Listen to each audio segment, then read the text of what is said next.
Hey everyone, it's Russ Thornton, and welcome to another episode of Women's Retirement Radio. Today, I am really happy to share a conversation with you with my friend and colleague Tracy Gould Sheinin.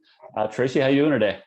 I am doing great. Thank you, Russ. Thank you for having me on. I'm happy to be here. Yeah, well, I'm really glad you could join us, and I'm really excited to uh, talk about and share more about who you are and the work you do. So with that in mind, why don't you kick things off by just telling us a little bit about yourself? Sure. So I born and raised in Northern Virginia and then moved to South Carolina to go to college. I lived in Columbia for 19 years. I love South Carolina as a state. Met my husband there. And when he was offered a job here in Atlanta, I jumped on it faster than he did. Because I thought it would be a great opportunity to live in a vibrant city and raise our kids here. And it has been exactly that. It's been a great experience. So we moved here in about 2008. And I was able to transfer my work. I mean, 2008, 2009 was a little rough for everybody. So it wasn't a completely smooth transfer, but eventually we got it all figured out. And and yeah, we've had a really great experience here in Atlanta. And I'm a mediator, and I started that in South Carolina. And it was already really ingrained in the court systems here in Georgia, really, but particularly Atlanta. So it was a great opportunity to explore that work at a different level. And that has been just an amazing experience, mediating court cases on site and in court offices. It's been very, very valuable experience. Yeah, well, I'm interested in diving more into your work as a mediator and exploring what that is, what it involves, that sort of thing. But before we jump into that, I'm sure some, if not most, of the people listening to this aren't going to be as familiar with you as, say, your family or friends. What's something interesting about you that maybe most people wouldn't be aware, even those that know you pretty well? Mm-hmm. So growing up in Northern Virginia was a really unique experience. Anybody who lives there will tell you that their next door neighbor might be a diplomat or a newscaster or a congressperson. It's such a globally diverse area. And my parents were in politics. My mom was born and raised DC, and my dad moved there in his 20s. So that was a really cool experience, especially now that I look back and as an adult. Then it was just kind of normal. But I was exposed to all kinds of pretty fascinating experiences and met all walks of life and different government folks. And one thing that is pretty neat that I still really value is that I had the opportunity to go to 3 different presidential inaugurations. Oh, wow. Yeah. And they are awesome experiences. And I mean that word as it's meant. They're big and they're crowded and they're full of energy and excitement. And there's all this pomp and circumstance. And you just feel so honored and humbled to even be in the crowd. And I know politics have gotten kind of polarized lately. I will say that regardless of where you fall ideologically, going to that kind of important ceremony is huge and impactful and really exciting. I don't know if even all my friends know that one, but yeah, that's a pretty great.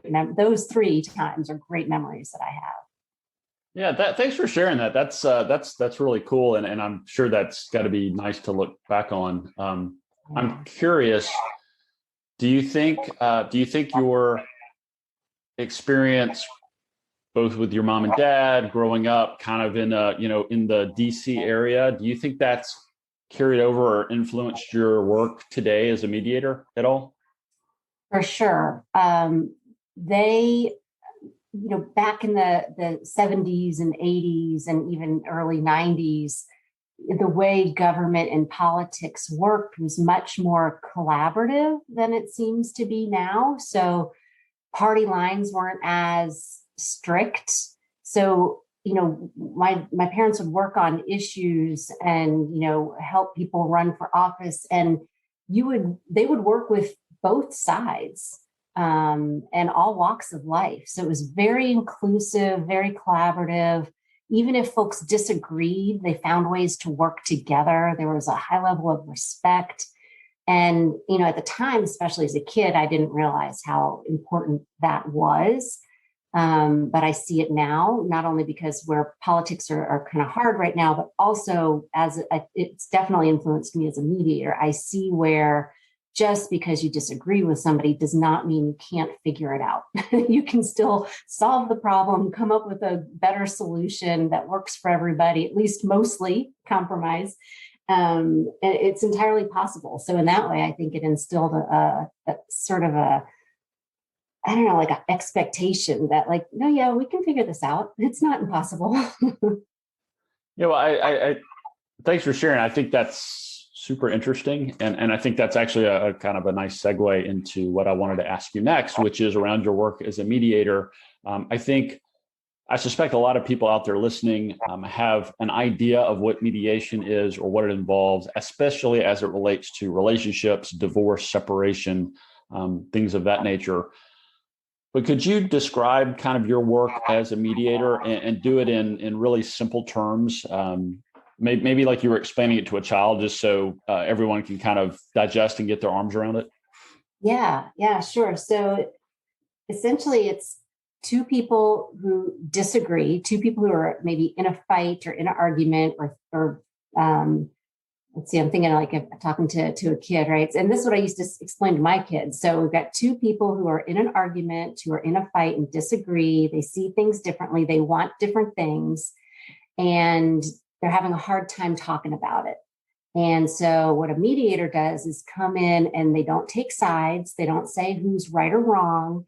And they help each person explain themselves in a way that the other person can better understand it, so that they can find something that they might both agree on. And then they can solve the problem and move on without staying in a fight for a long time. Perfect. And I love the fact that the name of your mediation company is Clarity Mediation. Mm-hmm. And I'd love to get your perspective on this, but it seems to me that the way you just described the work you do is really about helping each of the parties involved get a better clarity or understanding of the other person's perspective, maybe helping them, kind of cross, kind of build a bridge, maybe to be a little bit more empathetic towards each other, even if they're not on the best of terms, even if they disagree. Any thoughts kind of around that, and why you chose the word clarity to kind of, brand your mediation practice? Yeah, that's definitely one angle of it, is getting clear about the other person's perspective. Even if you disagree with it, once you become more understanding of it, it does build empathy. And that helps us, when we're in an argument with somebody, sort of release our defenses a little bit, which makes it more likely to resolve the situation. It also, when you have, the reason I chose the word clarity is it's not just about understanding the other person, but understanding ourselves better. So when we're in a conflict and we've got a problem or a challenge, when we can figure out ourselves in terms of, why do I really want this? What's important to me? What can I of? What do I absolutely need? What am I willing to do? What am I unwilling to do? Sort of personal boundaries and priorities. We get more clear on that, then you're better able to make some decisions that move you forward. So even when in a mediation, if some things don't get resolved, it's entirely possible that you mediate and you don't have a resolution at the table. Side note, usually when you mediate and you don't have a resolution at the table, you often come to agreement later, because you sort of marinate on the things and it becomes more clear and it comes to light. So there's this high settlement rate after mediation, particularly for court cases. But even if you don't settle or agree or come to resolution, that's a form of clarity. It may be like simply that's where you are right now. Like, I cannot compromise on this, and they can't compromise on that. And that's just sort of where it puts them. Now it opens up a whole new set of questions. Okay, well, now what? So now you're clear on that. And now what's going to happen next? Yeah. Interesting. And I know earlier, Tracy, you mentioned that you've been working in mediation since back in your South Carolina days, prior to coming to Atlanta. So how long have you been working as a mediator or in the field of mediation? I say that I started as a professional mediator in August of 1999, because that's when I started getting paid for it. But I had volunteered previously, I guess probably 1995, if I'm recalling right. Got it. Maybe 94. I first trained in mediation in like 93, 94. But there wasn't anywhere to really do it at the time in Columbia, South Carolina. It wasn't really happening. And then I came on as a volunteer arbitrator for juveniles. There was this very innovative program in Lexington, South Carolina for first time program. They would come to arbitration, and it was very community-based. We'd have them, parents, the victim, the cop, maybe a teacher or a social worker, all around the table talking about what happened and what might be a good remedy for this kid to help them do right from then on. And I was kind of a bad arbitrator because I kept really mediating, I realized. But it was very rewarding. And right around the same time in Columbia, some folks were gathering to create a community mediation center. They wanted to have mediation as an option in the community for anybody who wanted to solve their problems peacefully, privately, amicably, outside of court, free or low cost. And so I got in on that effort, and we worked for a number of years, pulling it all together and making it formal, board of directors, the whole thing, and got to the point of hiring an executive director. And by then, I was already working on my master's in peace studies, and I was in love with mediation. And so I just asked, hey, can I have that job?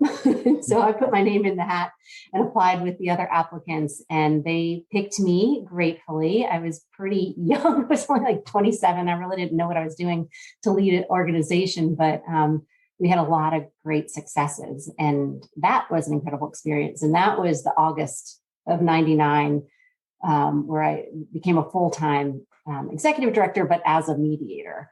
So that's how, what's that, 22 years, I guess? Yeah. I mean, and it sounds like you've got a pretty diverse and rich background and history that's kind of gotten you to the point where you are today. You mentioned something about that juvenile program, about arbitration, and I don't want to get too far off on a tangent here, but could you speak just for a moment, like, what is arbitration and how is that different than mediation?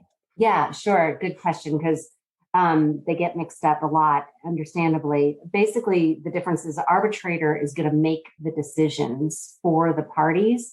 They're going to hear everybody and help them try to come to some compromises, but ultimately they're going to say, here's the solution, here's the resolution, here's what you're going to do, here's the outcome, sort of like a judge would. And then mediation, we don't tell people what to do as mediators. We don't make the decisions for them. We lead them to the place where they make the decision for themselves. Perfect. Yeah, thanks. I agree. I think a lot of people maybe confuse those terms or think they're one and the same, and clearly they're not. So in your 20 plus years of doing this work, what would you say is the biggest challenge that you help people address or solve through mediation?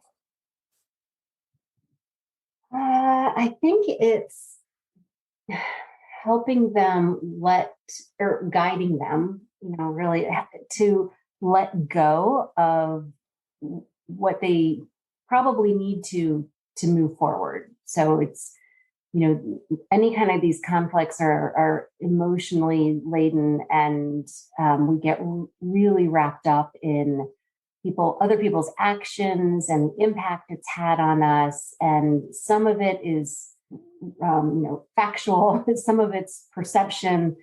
Some of it we might blow out a portion because it triggers us from other experiences we've had, and it can feel extraordinarily overwhelming, and it makes it really hard to get past the conflict at hand. And so with mediation, it's a very patient process. So we give people the time to work through like I said before, what is important to them, and ultimately what really isn't that important anymore. What can you let go of so that you can resolve this problem in front of you and then get on with the rest of your life and move forward so it's not weighing you down anymore. That's a real sort of intangible piece of the work that is most important. And how do you get hired, I guess?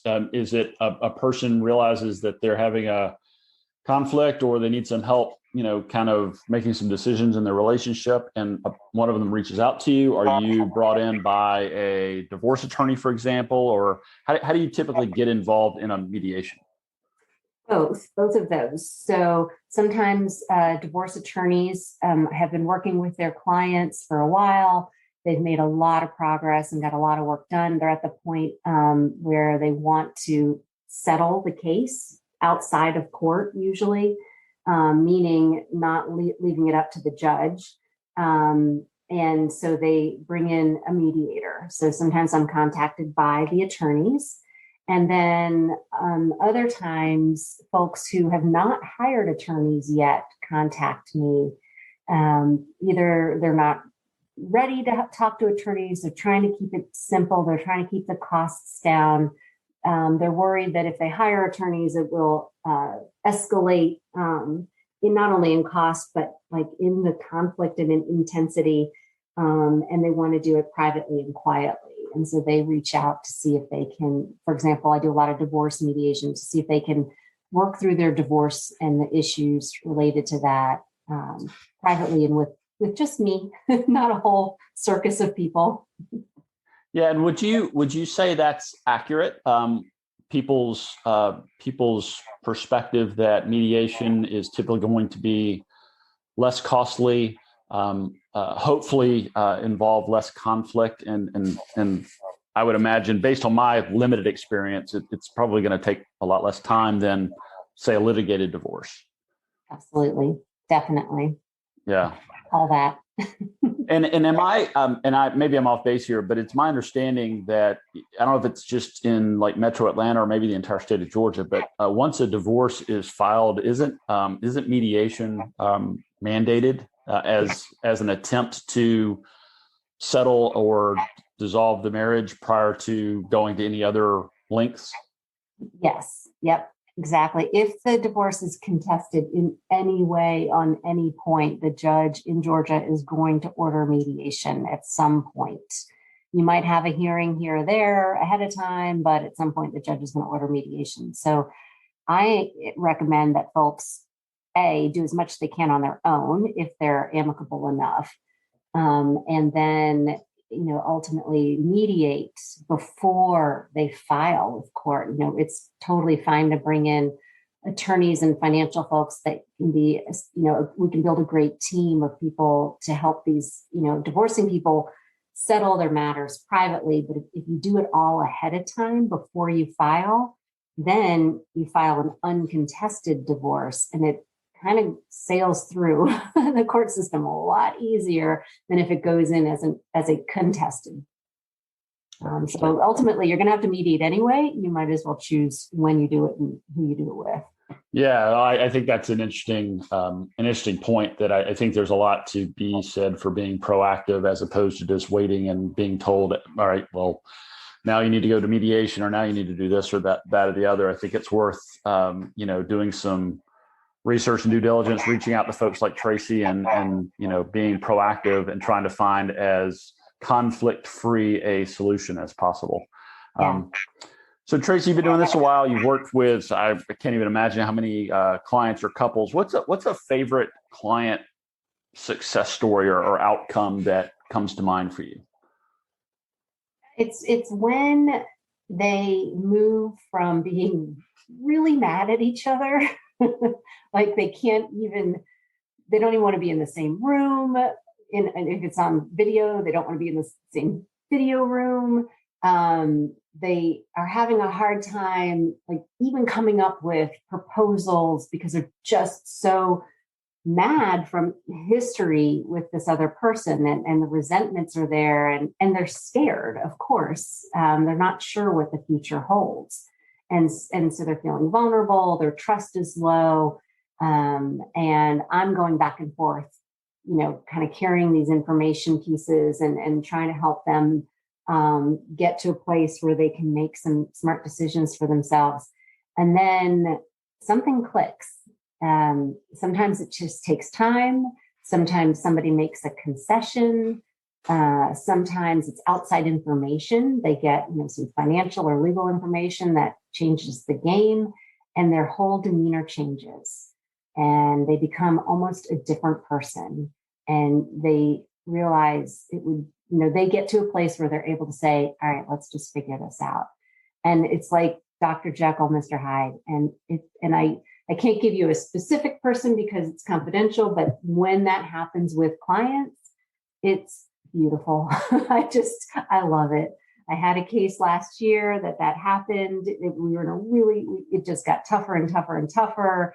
And I was worried it was going to become this protracted positional bargaining, just back and forth without any, real progress being made. And then I took a break. I just slowed the whole thing down and kind of put things off for a little bit. And it worked. That doesn't always work, but it worked. They just needed to take a break and sort of let their emotions rest.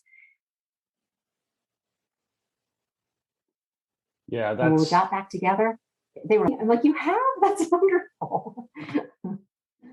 Yeah, well, thanks for sharing that. It's from your perspective, I got to think it's very rewarding and feels good to kind of see the proverbial light bulb go off above someone's head and see their kind of shoulders relax, and they can maybe start to see the light at the end of the tunnel. Yeah, exactly. It's great. It's really great. What's something that surprised you most about your work over the years? One of the surprises I love is, we all have our prejudices and our judgments and our assumptions about certain types of people, even if we don't want to admit it or we don't think we do. We do, like whether it's a class issue or what county you live in or in town or out of town or what part of town, what school you went to, those kinds of things. When my assumptions get busted, I love it. There have been many times in court. What happens in the court cases, let's say we're in normal times and we're all in person together. We'll be in the courtroom with the judge and all the staff and all the people, the lawyers, and it's a huge, big, crowded room, and there's a lot of tension because most people don't know what the heck's going on. The judge calls the case and then says, "You guys, have you mediated yet?" They say no, and he says, "Go to mediation right now." And then he says, "Tracy, the mediator, go with them." And so the three of us stand up, walk through the courtroom, and we go into this tiny little conference room. In my brain, I take one look at folks and I make some judgments. I can't help it. I'm like, "Oh, you look like you might be highly educated. You look like you just got out of prison." Like your brain goes to these places automatically. And then the ones that I have these negative assumptions about blow my mind with their wisdom and their intelligence or their kindness. And I slap myself mentally for having what? You're awful for thinking these things. And then I'm so grateful that my assumptions got challenged. And it's just a wonderful experience to be reminded not to judge people who do not judge a book by its cover, because you just really don't know until you get to know them. Yeah. Interesting. And maybe kind of a somewhat related question, or maybe kind of the other side of the coin.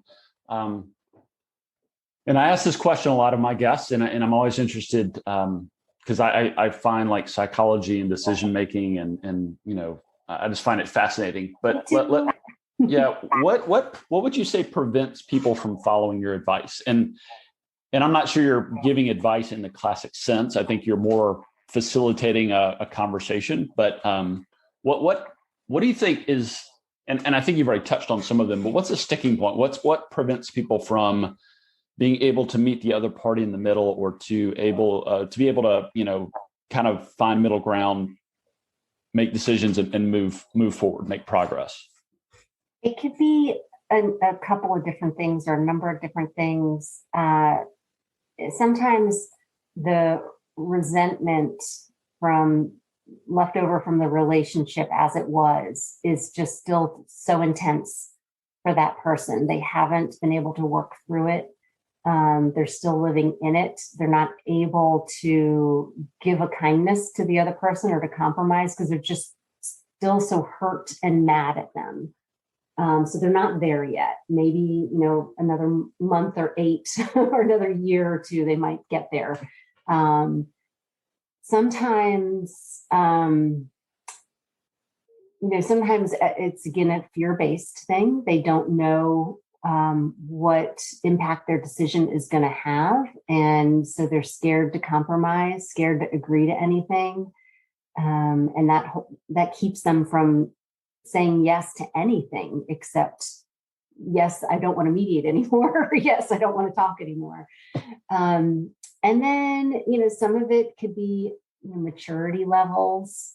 People get stuck in fights and they aren't seeing the bigger picture of life, that this is just one relationship and all the relationships in your life. And this is one snapshot of time in your entire lifetime. And they're so in the moment in a negative way that they can't get out of it.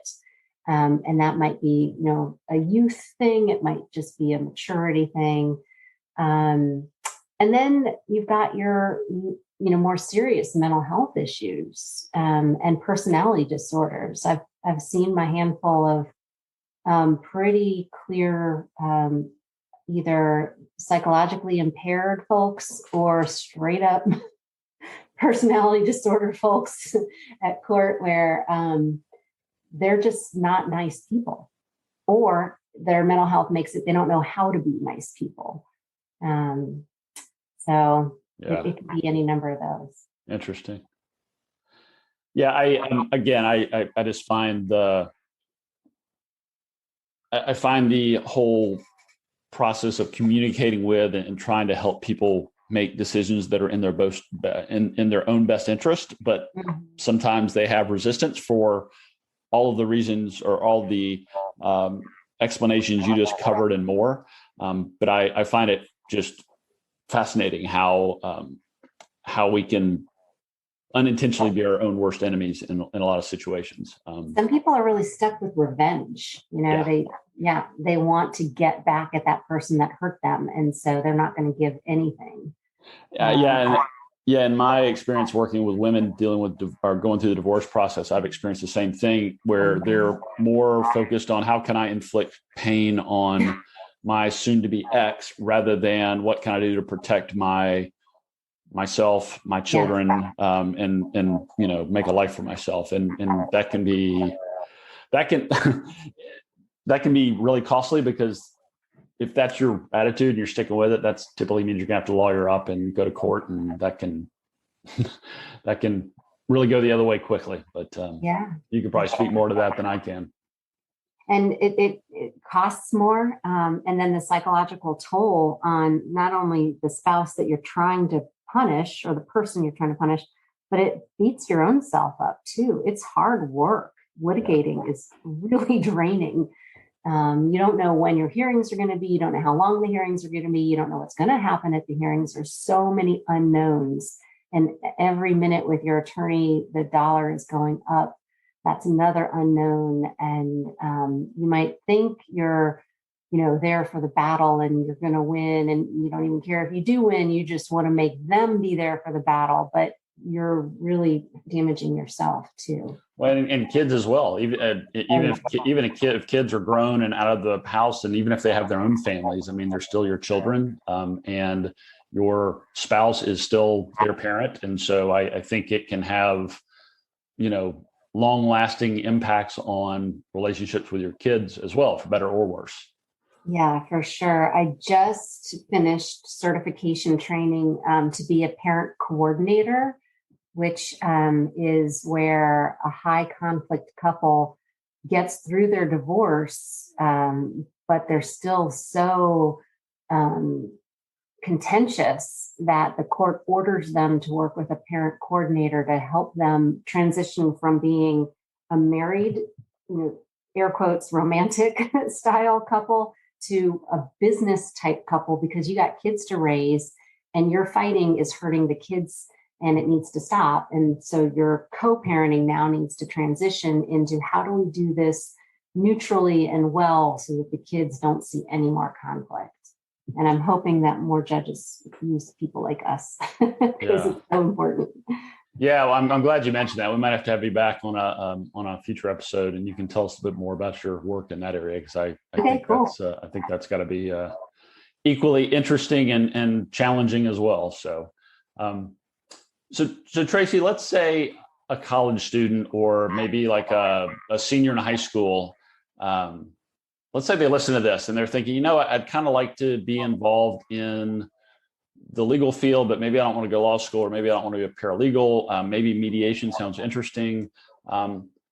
What advice or guidance would you give to them if they're interested in learning more, or potentially pursuing a career in the field of mediation? I'd say, good for you. We need more peacemakers. And if they're interested in law, they don't have to go to become a lawyer. They can get a master's in law, or they can go to paralegal school. It's helpful to have legal information under your belt. But there's some, of course, it's not required. And, folks come to mediation from social work or counseling also, or education, or just anywhere. So it's not required. That's one myth that I think is important to know. You don't have to be a lawyer. But legal information helps, as well as mental health information. So any opportunities to learn in those areas is a good sort of primer to get into mediation. And also that you can mediate in so many different fields, not just family, but even within family, you've got senior care, adolescent, divorce, but then there's business, real estate, and then global. There's diplomatic work. So to connect with somebody who's been mediating for a while and get their experience would be a great way for a young person to, or more than one, to get stories from them about how they got where they did, what they do, and how they get their work. Because it's kind of I don't know what the right word is, but unlike becoming a teacher or a lawyer, there's not a clear path, which I think I just demonstrated in saying how you might get different information. There's not a crystal clear path. There are now master's degrees in conflict resolution that weren't around 20 years ago so much. So that is a way to go if you're looking for a higher level of education. And then, see if you can hook on with some mentors to gain experience through them or with them.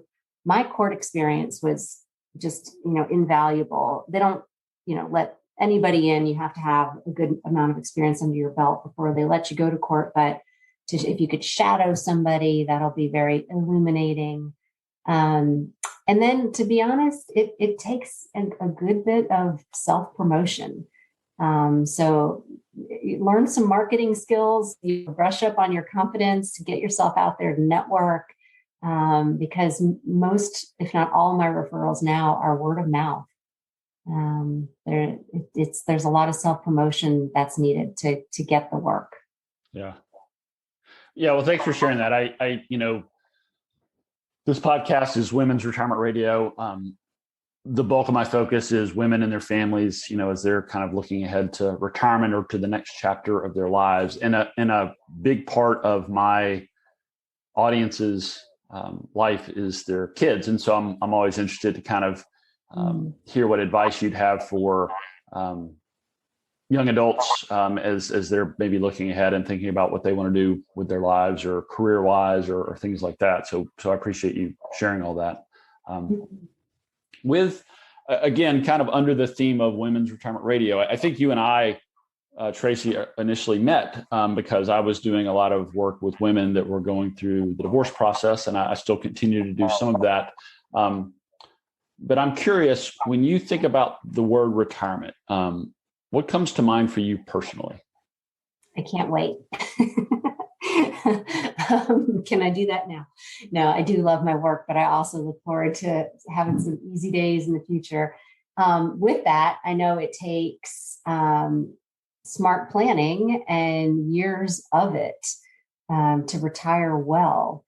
For me personally, that's something that's been on my radar for a while, and having watched family and friends do it whether well or not so well has been impactful. And then it has influenced my work too, because, folks come out of divorce and sometimes it can cost them some money because together you can make more. And if you have to divide your retirement, or if you haven't worked and you haven't contributed, and the other person has, then that's a whole conversation. And making it safe and secure for both parties is paramount, of course. I feel like that is, you do such important work because it's an area that is really lacking, particularly for women. It's just not, I don't know, it's not really made a priority in the way it should be. I feel like for all of us, but particularly women, like, people don't realize how important it is to start as soon as you leave the nest, start putting some money away and keep doing it. And then get good advice so that you're doing it well and right. It's a real not focused on area that, personally, we've got plans, but until I see it, I'm going to always be sort of nervous about it. Because I think it's something that isn't talked about enough, and we're undereducated on the importance of it. Do you, and maybe you don't know, but do you think of retirement in the more traditional sense of, I'm going to work up until a certain point in time, and then I'm going to basically quit work and just, pursue things that I've always wanted to do or didn't have time to do when I was working full time? Or because of the fact that you own and operate your own mediation practice, which I assume gives you the flexibility to maybe continue to work, but maybe at a reduced capacity, do you think you would always continue to work even, into what we might otherwise call, and I'm saying air quotes, retirement? I'm not sure. I could see still doing some work in later years, which are getting not so far away, the more the days tick on. I could see doing, still some work, but I could also see the more traditional sense and doing no work and, just like reading, doing yoga, going for a walk, maybe kayaking, cooking. Like I could do fine without working. But I say that now, I might find that, I need more purpose and constructive, important things to do with my time than just reading books. So I'm not quite sure. We'll see. Well, and that's a perfect answer because, retirement, and the reason I asked the question is retirement means or holds a different place for virtually everyone I talk to. So I'm always just interested to kind of explore and get a little bit of context around kind of what it looks like in your mind. So thanks for sharing that. Yeah. And I think you kind of touched on this a little bit when we were talking a minute ago around retirement, but specifically for women. But when you're thinking about women generally in retirement, what do you think's the biggest challenge that they face? That still, even with the changes in roles women play in the family, I still have a lot of cases where the traditional setup where the man has worked and at a company that has helped with retirement and the woman has not, maybe not at all, or maybe here or there, but no 401k, certainly no pension. And they're sort of behind the eight ball. They don't even know what these things are, how they're going to, it's a difficult conversation to try to equalize these things. It is not uncommon for the person with the retirement plan through their job, usually the male, but not always, feels like it's his. And he doesn't really want to share it. And then she's over here freaking out because she's like, well, I thought we were in this together. And while you were off working hard at your job, I was doing these 100 million things at home with the kids and the house. And so I expected we would share in that. Those are still, that conversation still happens, and it's a hard one. And women still do these roles and are sometimes left out. So I think it's very important that both people in a marriage either have a prenup or both contribute in some way. Just do it all along the way. You're probably a better advisor on that than I am, but it makes me nervous when I see these lopsided numbers and these sort of seemingly antiquated attitudes towards whose money is whose, but they're not gone. These are still how people think. Well, I think it harkens back to a comment you made earlier about mediation and how people can be stuck and not be able to move forward because they don't really have clarity or understanding of what their financial picture may look like. And that maybe more often than not, that's the wife or the woman in the relationship, maybe not, but I've certainly experienced that where even if both spouses have worked, just kind of through natural division of labor in a relationship, one spouse typically kind of takes the financial lead in the family, and traditionally it's been the husband, but that's not always the case.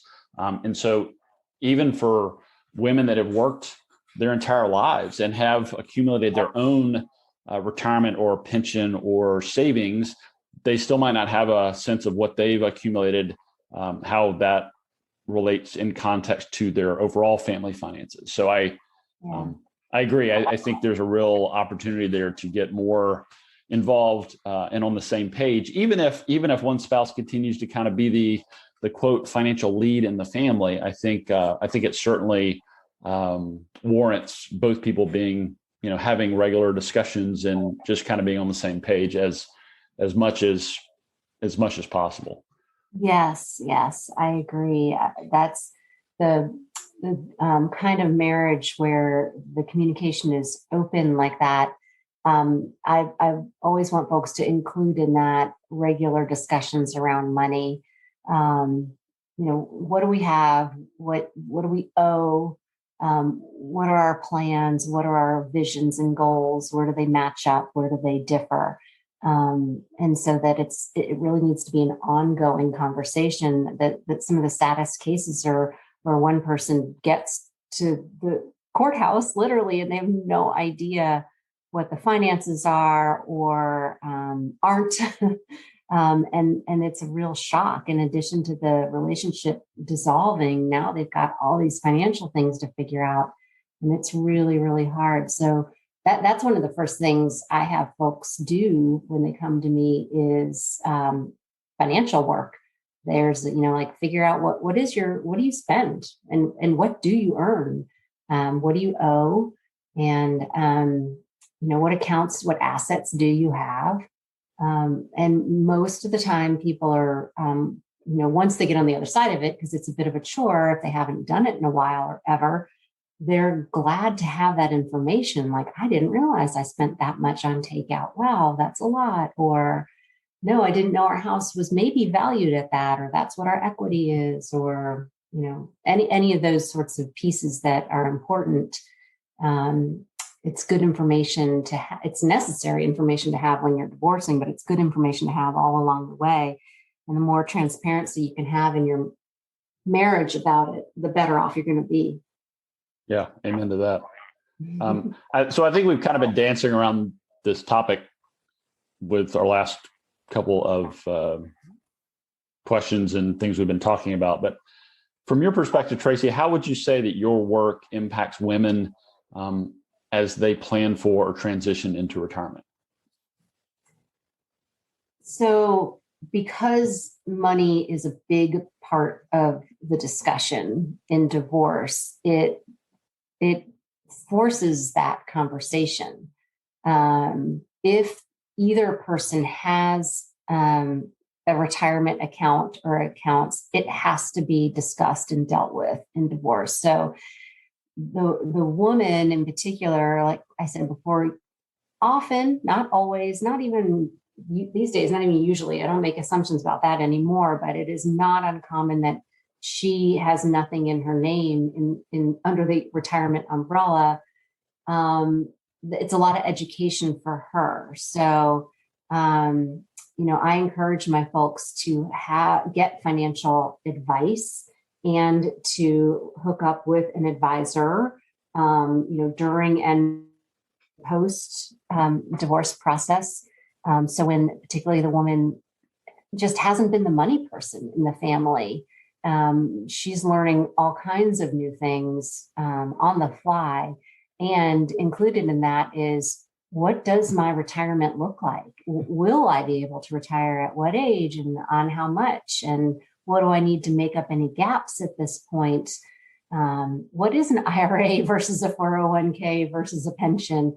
There's a lot of learning that often needs to happen. And it is particularly with women. And again, that's where, I'm like, well, let's slow down and take a pause while you go find somebody to talk to so can give you some expert professional advice on this, because it's a very critical time for making retirement decisions, divorces. Yeah. No kidding. And some of those decisions can have long-lasting impacts for the rest of their lives. And I agree. It certainly is worth the time and effort to make sure you understand the choices before you just do what your friend said, here's what I did, or whatever the case may be, because everybody's situation can be a little bit different. Yeah. Tracy, this has been so fun. I think you and I could easily talk for another hour or more without breaking a sweat. But as we start to wrap up, I always like to ask my guests just to get to know and share a little bit more about you personally. And I think you've touched on a couple of these things when we were talking about what retirement looks like for you. But when you've got an hour or two to yourself, if you have an hour to yourself from time to time, how do you most enjoy spending your time? Fortunately, I have two amazing kids. They're older teens now. So I do have time to myself sometimes, unlike 10 years ago or so. And when I do, it might be a walk. It might be other exercise like yoga. It might be some gardening or reading, or it very likely might be a nap. I really love the afternoon naps. I think I might be a cat in a former life. I'm not sure. So don't tell anyone. But around 3:00, I might be catching some Z's for about 20, 30 minutes, and then I'm back at it. Well, your secret is safe with me and anyone who happens to listen to this. But I agree. I think naps are way underrated. I think everybody could do with a little bit more napping from time to time. So, so that's great. Yeah, thanks for sharing. How are your kids now? 18 and 15. Oh, wow. So you're about to have one heading out of the house, huh? Yes. And he just graduated and making some decisions on the fall. It's been such a weird year for seniors.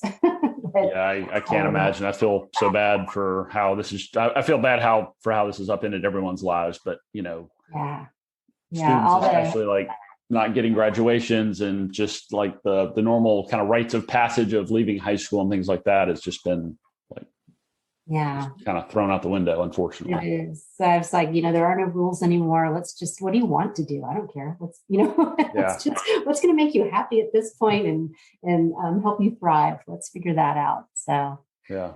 Well, good luck. I know sounds like some big decisions ahead in your household in the coming weeks and months. Yeah. Tracy, if there were one thing that our listeners could take away from our conversation today, and we've covered a lot, and like I said, I've really enjoyed the conversation, but if there were one thing they could take away from our discussion, what would you want that one thing to be? I want folks to know mediation is always an option. It's very friendly. It's very amicable. We're nice people. And it's a great way to get problems and with other people and differences with other people resolved privately and low cost. And you get to maintain the control. It's still your decision. No one telling you what to do, just helping you get there. And you're based, like I am, you're based in the Atlanta area. So I'm assuming you're primarily working with people in the metro Atlanta area. Yes, that's right. So let's say there's someone listening to this and they said, they're thinking of this, I love everything that Tracy said. And, I don't know if I need mediation, but I'd certainly like to talk to her and learn more. What's the best way for people to get in touch, learn more about you and the work you do? The best way is for someone to schedule a chat with me. They can do that at my website at www.claritymediation.net.